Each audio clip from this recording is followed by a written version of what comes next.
Welcome to PR Extreme 8, where we go beyond the headlines and bring you the truth that others often ignore.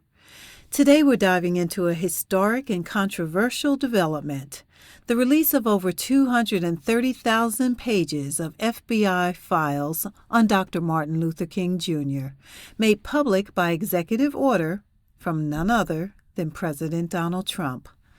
Originally scheduled to remain sealed until 2027, these documents contain surveillance reports, internal memoranda, wiretap transcripts, and intelligence assessments concerning one of the most influential figures in American history.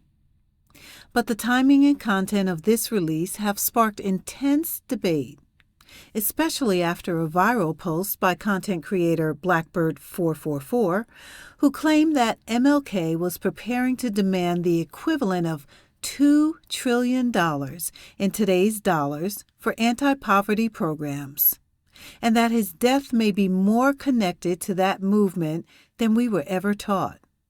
Today, we're going to separate the facts from the speculation and give you the full context behind the FBI surveillance, their motives, and what these files actually reveal about Dr. King's final campaign. If you appreciate extreme content that digs deep, challenges the official story, and shines a light into the hidden truth, then please like this video, subscribe to the channel, and then don't forget to hit the notification bell so that you can get the most extreme content.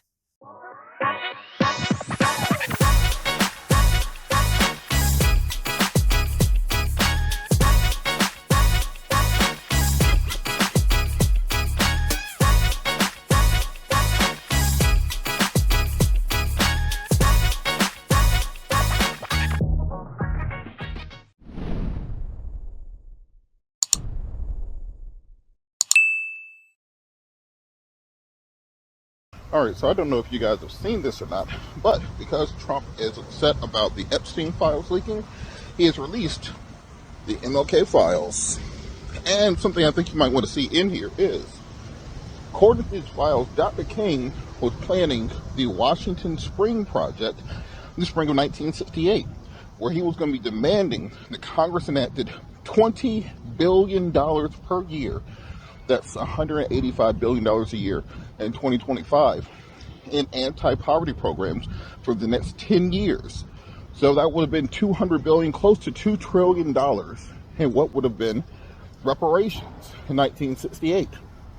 He planned massive protests nationwide. They were going to shut down major cities. It was going to bring together the anti-war movement, the culmination of the civil rights movement.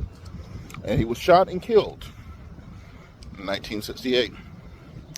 Getting the idea that the $20 billion a year in reparations might have had a bigger part in the story than what they told you in grade school. So Blackbird444 says that Trump released these files in retaliation for the Epstein leaks, that he's livid that Epstein client names are dropping. And to distract or fight back, he exposed the MLK files and what's inside of those files, according to Blackbird. Here's what he's claiming. In 1968, MLK was planning a movement called the Washington Spring Project. He was about to demand $20 billion a year, which would be $185 billion today, to fight poverty effectively, calling for what they're calling reparations.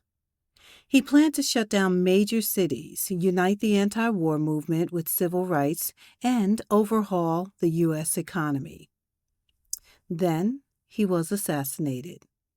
And Blackbird hints that this push for economic justice and reparations may have been the real reason MLK was silenced.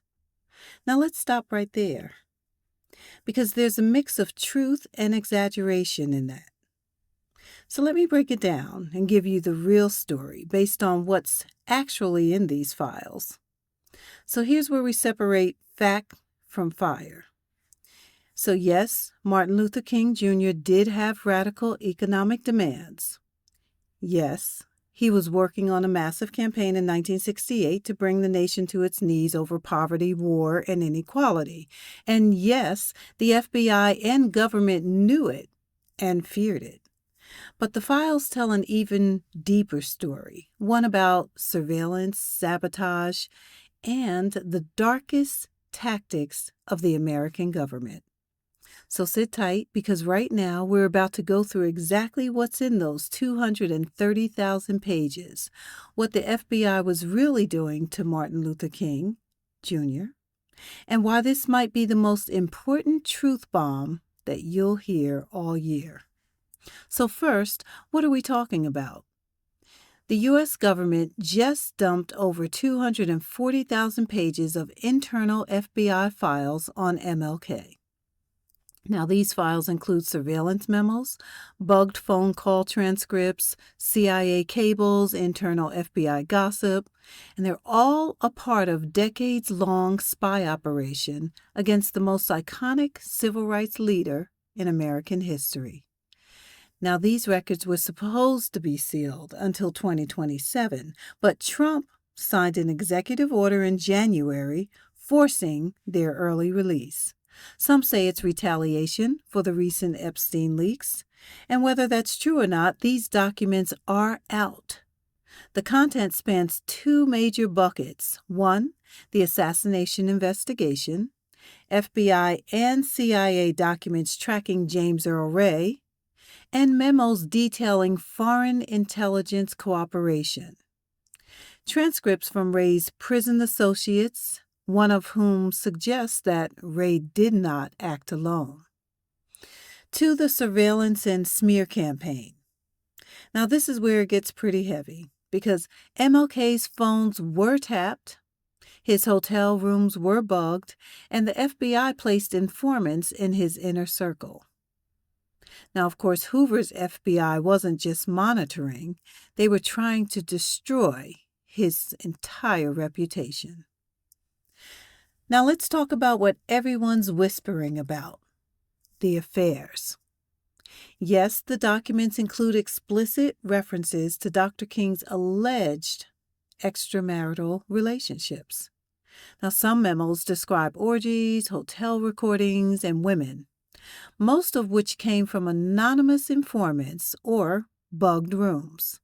But here's the thing. Even the experts, including Pulitzer Prize-winning MLK biographer David Garrow, say that you've got to take this stuff with a grain of salt. Why? Because the FBI was known to, one, lie in their own memos, use informants with questionable motives, fabricate or exaggerate reports just to discredit Dr. King. In fact, one of the most infamous documents from the FBI during this time was a letter encouraging MLK to kill himself.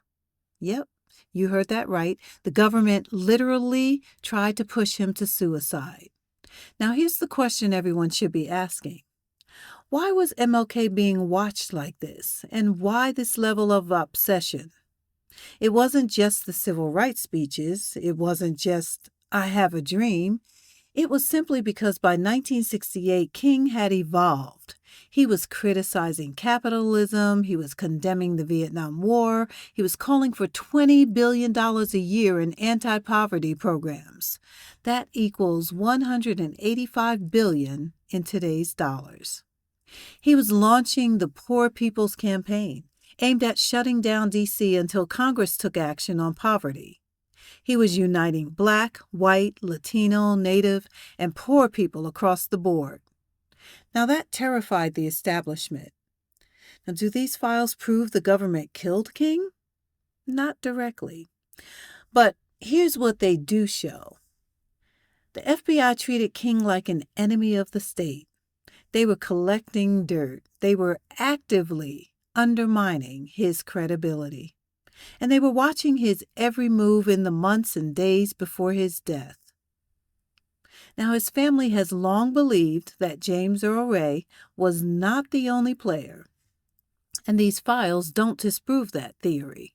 In fact, they give it more legitimacy by showing how many eyes were on Dr. King. And how many powerful people wanted him silenced? Look, this isn't about digging up MLK's private life. It's about understanding how power works. How the U.S. government used its most powerful law enforcement agency to try and crush a peaceful movement for justice. And when that movement shifted toward economic justice and anti-war unity, they doubled down. Now, what we've been taught in school is the sanitized version of the dream speech and the marches. But this shows the surveillance, the sabotage, the strategy, and it begs to question, how much truth are we still missing today? If you found this breakdown valuable, make sure to just like, comment, and subscribe. Drop your thoughts in the comments. In fact, you can ask, do you think the FBI played a larger role than they've admitted? Should more files be released on figures like Malcolm X or even Fred Hampton? Well, this is PR Extreme 8, and we don't do surface-level news. We dig deep, expose power, and speak what others will not. So until next time, stay sharp and stay informed.